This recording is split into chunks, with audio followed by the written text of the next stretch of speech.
सेन जी अभी आए हैं, हमसे प्रार्थना करूँगा कृपया मंच पर आए और कार्यक्रम को अब अंतिम पड़ाव की तरफ ले जाते हुए थोड़ी देर में हम करेंगे इसका समापन। तो मैं डॉक्टर कल्पना आचार्य जी हमारे बीच में हैं, मैं उनसे अनुरोध करूँगा कृपया मंच पर आएँ, अपने विचार प्रकट करें। डॉक्टर कल्पना आचार्य जी।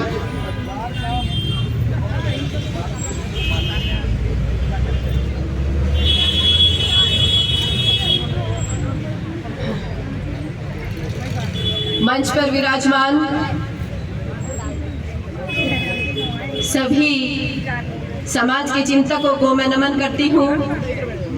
यहाँ सभा में समुपस्थित सभी बहन श्रद्धा के लिए श्रद्धांजलि समर्पित करने आए,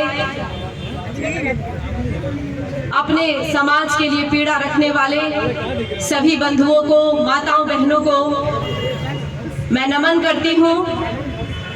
देखिए, विचार करने का विषय ये है कि हमारे जीवित रहते हुए, हमारे समाज में रहते हुए यदि कोई समस्या बनी हुई है और उसके समाधान के लिए हम आगे बढ़ कर के काम नहीं कर रहे हैं, तो वो समस्या मेरे कारण है, उस समस्या का कारण मैं हूँ। हमारे समाज में जहाँ कहा गया कि मातृवत परदारेषु, जो भी मेरी बहन, जो भी महिला घूम रही है, जो भी इस समाज में मातृशक्ति है, वो मेरी माँ है, वो मेरी बहन है। वो दृष्टि रखने वाला समाज, वो ये कहने वाला कि कन्या की रक्षा वैसे करनी चाहिए जैसे हम आँख की पुतली की रक्षा करते हैं, वैसे हमें कन्या की रक्षा करनी चाहिए। कन्या कनीन केव रक्षणीय। वो माता, वो चाहे 1 महीने की हो, चाहे वहाँ 70 साल की हो, चाहे वहाँ 90 साल की हो, 100 वर्ष की हो, वो मेरे लिए केवल माँ है, मेरे लिए वो केवल बहन है। ऐसी दृष्टि रखने वाले समाज की बहन बेटियां, आज दुर्भाग्य हमारा हो गया है कि हम 21, 22, 23, 24 ये संख्या गिन रहे हैं। आपको आश्चर्य होगा कि जिस दिन से श्रद्धा हमारे बीच में से गई है, ये खबर आई है, हम सबको पता चला है, उस दिन से लेके आज तक पूरे भारत देश में लगातार कोने कोने में हर दिन लगभग 5 श्रद्धा हमारी उसी प्रकार मार काट करके गिराई जा रही है। कहां से ये विचार पैदा हो रहा है? ये विचार वहां से पैदा हो रहा है जो लोग सोचते हैं कि एक दिन उनका राज्य पूरे विश्व में होगा और सबसे पहले उन्होंने भारत पे राज करना है। भारत पे राज करने के लिए उन्हें सबसे पहला कदम ये उठाना होगा कि हमारी जो कोख है, जो हमारा निर्माण करने वाली है, जो कोख कभी भारत माँ के, जो राम और कृष्ण की जय बोलने वाली संतान पैदा करेगी, बस उस कोख को समाप्त कर देना है। एक श्रद्धा जो अगर हिंदू में शादी करती, हिंदू में विवाह करती, तो उसकी संतानें भगवान श्री कृष्ण, भगवान राम और भारत माता की जय बोल रही होती। लेकिन जब वो किसी दूसरे विचारधारा के साथ में रहती है, विवाह करती है, तो उसकी कोख से भारत माता की जय बोलने वाले बच्चे पैदा नहीं होते। वो ये कह रहे हैं कि जैसे तैसे इन लोगों को समाप्त कर दिया जाए और इस देश पर हुकूमत कायम की जाए और इस देश पर कब्जा किया जाए, जैसे उन्होंने पाकिस्तान पर कर लिया है, जैसे उन्होंने अफगानिस्तान पर कर लिया है, जैसे उन्होंने बांग्लादेश पर कर लिया है।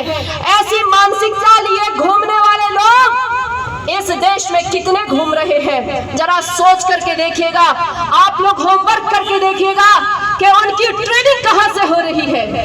आखिर कैसे एक बच्चा, कैसे एक युवक जो कल तक उस लड़की के साथ रह रहा है, उसको उसके साथ में आंतरिक प्रेम नहीं होता है, वो कैसे उस लड़की के साथ में रह करके उसके 24, 25, 33, 35 टुकड़े कर रहा है, कैसे वो लोग उसको बर्बरता से, नृशंसता से मार रहे हैं, कैसे वो लोग वो हमारी हर बेटी के ऊपर कड़ी नजर लगाए हुए हैं। ऐसी कौन सी मानसिकता काम कर रही है? याद रखो, भगवान राम ने हमें यही कहा था, हिंदू समाज कभी भी संविधान से बाहर जाता ही नहीं है। हिंदू समाज का ढांचा ही ऐसा है कि वो हमेशा हमेशा संविधान के ढांचे में ही बना रहता है। लेकिन आज हो ये रहा है कि हमारे संवैधानिक पद कहीं और की बातें कर रहे हैं। हमने देखा कि ईरान में लड़कियां हिजाब उतार करके जला रही है और यहाँ के 2 जज जो सुप्रीम कोर्ट में बैठे हुए हैं वो यहाँ पर कह रहे कि हिजाब होना चाहिए। कैसी मानसिकता यहाँ पर हो रही है? एक तरफ हम अफगानिस्तान में देख रहे हैं, एक तरफ हम पाकिस्तान में देख रहे हैं, वही कानून आज हमारे संवैधानिक पद पर बैठे लोग हमारे बीच में लाना चाहते हैं। अरे ये कैसे हो रहा है मित्रों? ये तब हो रहा है जब हम भूल गए हैं कि धर्म एव हतो हन्ति धर्मो रक्षति रक्षितः। अरे धर्म की रक्षा की जाती है तो रक्षित किया हुआ धर्म हमारी रक्षा करता है। जब हम धर्म को भूल जाते हैं तो धर्म भी हमें भूल जाता है। ये काम अपनी बेटियों को जगाओ, अपनी एक एक बहन को जगाओ। हमने आज कंफर्टनेस में जाकर के क्या पाया? हम अपने कमरों में बंद हो गए तो हमारी श्रद्धा सूटकेस में बंद हो गई। हम अपने घर में बंद हुए तो हमारी बेटियां बोटी बोटी काट करके डाल दी गई। हम यदि अपने कंफर्ट जोन से बाहर निकल करके क्या दायित्व है? अरे हम लोग किसी सरकार के कितना भी कानून बना लीजिए, आईपीसी सीआरपीसी कितनी भी धारा लगा लीजिए, लेकिन जो मानसिकता हम सबको समाप्त करने के लिए आगे बढ़ रही है उसके लिए कोई कानून की धाराएं हैं ही नहीं। क्योंकि देखिए, ये सभ्य समाज के नियम है, असभ्य समाज के नियम उन्हीं के कानून से लाने पड़ेंगे, उन्हीं के शरिया से उठाने पड़ेंगे। और वो उदाहरण भी हमारे बीच में है, वो उदाहरण भी हमारे बीच में है। कहां से लाओगे? मेरठ की घटना है, पीछे कुछ महीने की घटना। वो बच्ची जो रहती है एक ऐसी मानसिकता के साथ कि कल वो उसे सूटकेस में पैक कर देगा। वो प्रीति शर्मा नाम की लड़की, उस लड़के को जब पता चलता है कि ये कल मुझे मारने वाला है, वो उससे पहले उसका गला काट करके उसको सूटकेस में पैक कर देती है। ऐसी बच्चियां बनानी पड़ेंगी। कब तक हम एक श्रद्धा के लिए रोएंगे? कब तक हम एक नीतिका के लिए रोएंगे? कब तक हम अपनी ट्विंकल शर्मा के लिए रोएंगे? कब तक हम अपनी गुड़िया के लिए रोएंगे? अरे अपने घर से निकलो, अपने घर से निकलो, एक एक बच्ची के पास पहुंचो। एक एक बच्ची को पास पहुंचने का दायित्व किसका है? कौन आएगा? अमेरिका वाले आएंगे, अमेरिका वाले आएंगे भाइयों, जापान वाले आएंगे, चाइना आएगा। अरे क्या बौद्ध देश म्यांमार आ जाएगा? श्रीलंका आएगा? कौन आएगा? अगर अपनी बच्चियों को बचाने के लिए आप खुद मैदान में नहीं उतर पाओगे तो कौन देश आकर के हमारी रक्षा करेगा? कौन आकर के अपनी हमारी बच्चियों को समझाएगा? इन बच्चियों को समझाओ। रानी दुर्गावती, अकबर ने कितनी बार भेजा अपने सैनिकों को? अकबर ने बहुत बार भेजा, बोले मेरे हरम में आ जा। उसको भी बहुत प्रलोभन दिए, मैं भी वैसा हूँ, तेरी रक्षा करूंगा, ये करूंगा, वो करूंगा।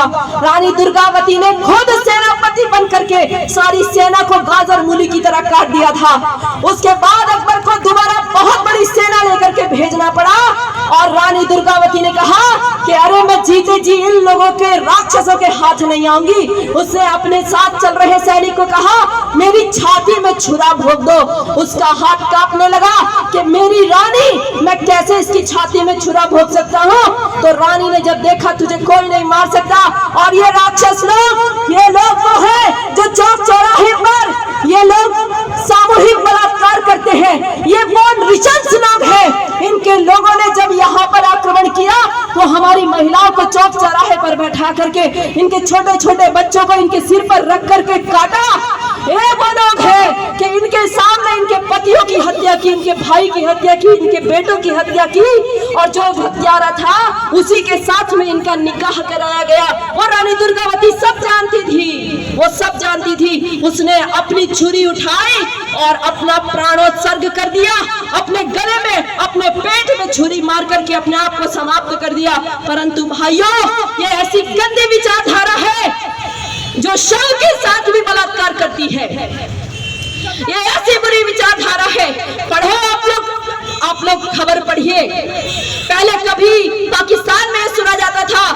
जब इनकी कम्युनिटी की कोई सुंदर कन्या मर जाती थी तो जब तक उसका शव गल न जाए उसके माता पिता उसके कब्र की रक्षा करते थे कि अब तक गल गया होगा। लेकिन जिन लड़कियों की रक्षा नहीं की गई उनको इस मानसिकता ने एक एक खोद करके उस शव को बाहर निकाल करके उसके साथ बलात्कार किया। ये पाकिस्तान की घटना नहीं है, ये आपके भारत देश में भी अब चल रहा है। अगर हम लोगों को ये लगता है कि मर करके समाधान हो जाएगा, नहीं, अरे हम लोग भगवान श्री राम के आदर्श को अपनाने वाले लोग हैं। बाली पूछता है कि अरे आपकी दुश्मनी किसी और से होगी, मेरे साथ आपकी क्या दुश्मनी थी? मैं तो सुग्रीव के साथ में दुश्मनी रख रहा था। भगवान राम ने कहा कि मैंने तुझे किस लिए मारा, ये सुन। तुलसीदास महाराज जी कहते हैं कि अनुज वधू भगिनी सुत नारी सुन शठ ये कन्या समचारी इन्हीं कुदृष्टि बिनो कही सोही ताही वधे कछु पाप न होई।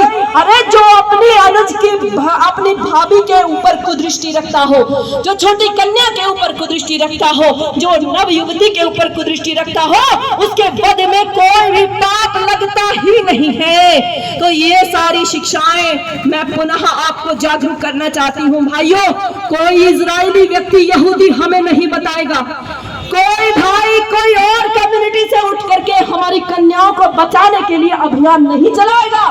अरे हमारी बच्ची है, ये भारत माता की बच्ची है और ये राम कृष्ण को मानने वाली बच्ची है। इसको बचाना एक राष्ट्र को बचाना है, क्योंकि ये केवल एक कोख नहीं गई है, ये एक राष्ट्र चला गया है, ये एक राज्य चला गया है। ये समझने की बात है कि हमारे देश की सरकारी आंकड़ा है कि 20,000 लड़कियां मेरे समाज की जा रही हैं, हर वर्ष जा रही हैं। वो 20,000 लड़कियां नहीं जा रही, वो एक राष्ट्र जा रहा है, वो एक पूरा चक्रवर्ती साम्राज्य हमारे हाथ से जा रहा है। अगर उस साम्राज्य को बचाना है तो अपनी कोख को बचाना होगा। तो ये सामान्य घटनाएं नहीं है, एक घटना हो तो देखी जाए, हजारों लाखों घटनाएं हैं। बहुत सारी बातें आपसे कहनी है, लेकिन लास्ट में इतनी बात कहना चाहती हूँ कि अपने आप को इस धर्म से जोड़ करके रखो। आपका धर्म चला गया तो राष्ट्र आपके कहीं हाथ नहीं आएगा। पाकिस्तान में हिंदू समाप्त हुआ, हिंदू धर्म समाप्त हुआ तो हमारा देश समाप्त हो गया। आज जहां जहां पर हिंदू नहीं है वहां से भारत सिमट रहा है, सिकुड़ रहा है। और वो लोग यही चाहते हैं कि भारत सिकुड़ जाए, लेकिन हम लोगों को एक हाथ उठा करके प्रतिज्ञा करनी है। मैं दीदी मारितम्भरा साध्वी जी को याद करते हुए वो प्रतिज्ञा आपसे करवाना चाहती हूँ कि वीर शिवा राणा प्रताप का गूंज उठा वो नारा है, कहो गर्व से हम हिंदू हैं हिंदुस्तान। वीर शिवा राणा प्रताप का गूंज उठा वो नारा है, कहो गर्व से हम हिंदू हैं हिंदुस्तान। राम कृष्ण गंगा का विरोधी जो हमसे टकराएगा वो कुत्ते की मौत यहाँ पर देखो मारा जाएगा। अरे म्लेच्छों को दुर्गा के बेटों ने ललकारा है, कहो गर्व से हम हिंदू हैं हिंदुस्तान। बहुत बहुत धन्यवाद।